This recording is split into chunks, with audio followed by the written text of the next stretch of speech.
Hi, this is the video tutorial to show you how to do the Glassy button effect.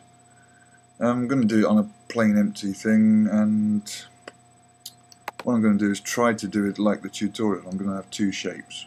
The first one's going to be a circle, like so, and the second one you can find on the shapes palette here is a TV box, like so. Okay, what I'm going to do quickly is just to colour these so we have some definition.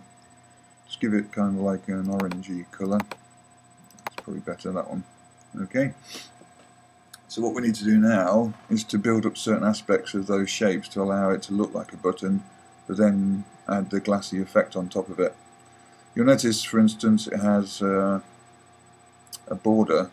That's the default when you make shapes. It's here, it's 1 pixel and it's black. What you can do is if you just drag this box here onto the bottom aspect, it will change the colour of your border to the same one as the fill. And on your colour palette over here, if you can't find that, it's just this one. It looks like an actual palette.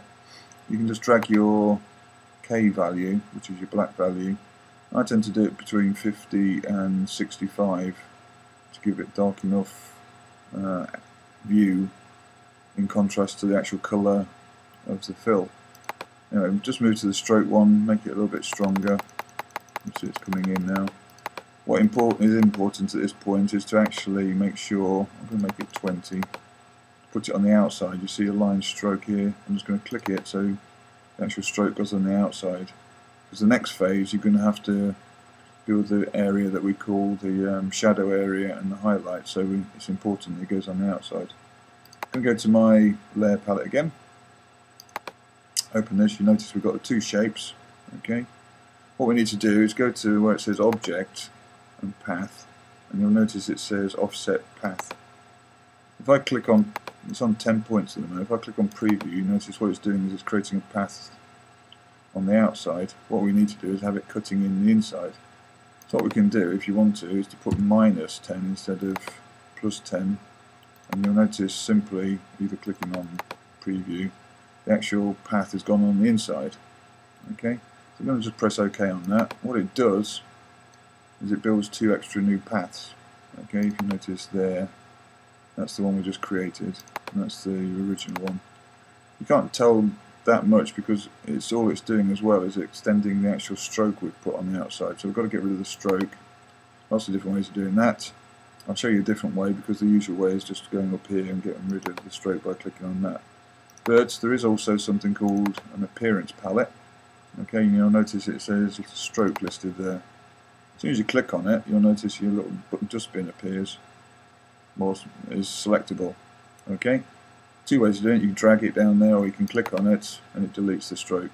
Okay, I'm going to do the same on this object. So basically, we've got two objects now, one with a stroke and one without a stroke. Just to make, it is set so basically one is on top of the other one. You can see I've selected the one that hasn't got the stroke and it has a small edge in between. Okay. Next step is to select both of the ones without the stroke, like so, or the one that, if you're only doing one object at a time, go to your gradient tool. What I do is generally drag my colour to the gradient path and drop it. You notice it's coloured one edge the same colour as the background. Holding down your Alt key, you'll notice you can now drag that same colour and get rid of the black by just pulling it. So we have that effect. It's basically a gradient, but it's both the same colours. You may have noticed if I just darken one edge, like so, that it's at the wrong angle. You need the shadow at the bottom. So what we need to do is to press it to 90, press OK. Now you notice the colours at the top instead of the bottom. So what we're going to do is rotate them so the dark colour is at the bottom. Okay. You'll notice there's probably too much shadow area.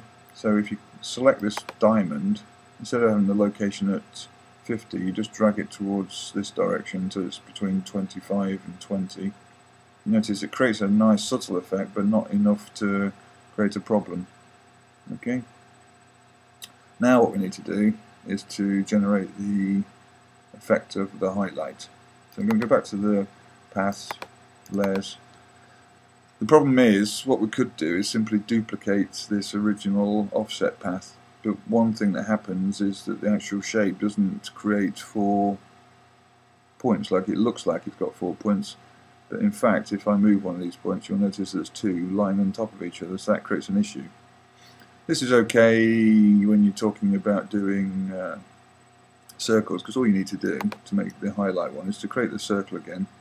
Instead of doing a full circle, you just make an ellipse, which is roughly the shape you want. Okay. You'll notice though there are some discrepancies.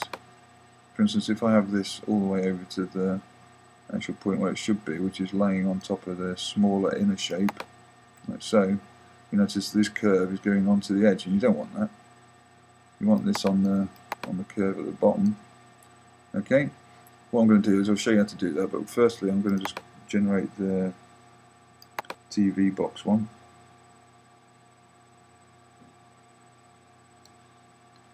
So I'm just going to adjust the position. So we've got our 2 highlight shapes. This obviously needs to come up a little bit. Roughly I put them at halfway, which tends to give a kind of a good effect. So what this one needs to do is obviously come up halfway as well. You notice that's made that effect even worse. Okay.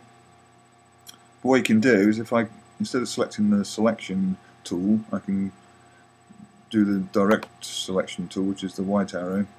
Is I can actually click on the 2 white anchor points on either side and leave the top one and the bottom one alone.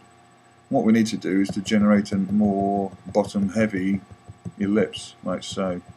You notice it's going the right way at the bottom of the ellipse, but the 2 outer points are now touching the shapes of the outside. So what we're going to do is do them individually.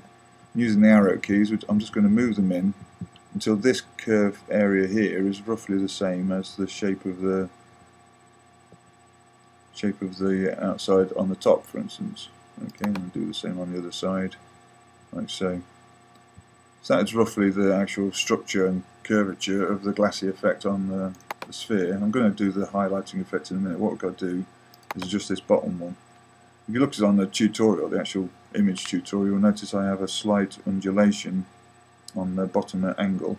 And the way I did that is I just clicked on the pen tool, clicked on the center roughly of the shape to create a new point, and all I did is made a Bezier curve at a slight angle, which is not exactly where we want it. So what I did is I just selected those 2 points and raised those again like I showed you before on the circle, and so you notice now we've got some natural undulation. Alright. So there we have it. We've got 2 shapes that need to create a highlight, but obviously it's the wrong colouring. So I'm going to go back to my gradient. Okay. As I did before, I'm going to hold down the Alt key and drag 3 points so that we have the same colour in 3 points. I'm going to make sure that the centre one is at 50. That needs to stay the original background colour.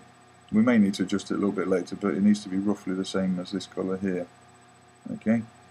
On the other ones though, if I click on the left one, which is going to be the gradient at the bottom when it's at 90 degrees, what I need to do is hold down my command or control key on the PC, and I can drag the bottom Y variable, and you notice all the other arrows above go with it.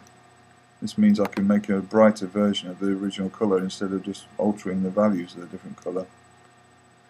You don't want to make it too white because the highlight at the bottom isn't going to be as stronger than the one at the top, so I've left it at 54, 55 on the Y. Okay. Go back to my gradient. I can do one of 2 things here. I can just grab this and move it over, so duplicate and get rid of the original colour there, or I can double click on this and do the same again, but make it more white instead of softer orange colour, like so, because the highlight at the top is going to be a lot stronger. Okay, I'm not going to make it pure white, that looks good enough. Okay, but what you'll notice now is, especially on the box one, the banding at the middle point is a lot stronger than you'd probably want it. You want it a little bit more subtle than that. So you notice again we have these two points of the what we call diamonds, which creates the middle point of the gradient. What we're going to do is just grab both of them and just move them further, like I said, between 20 and 25 on each aspect.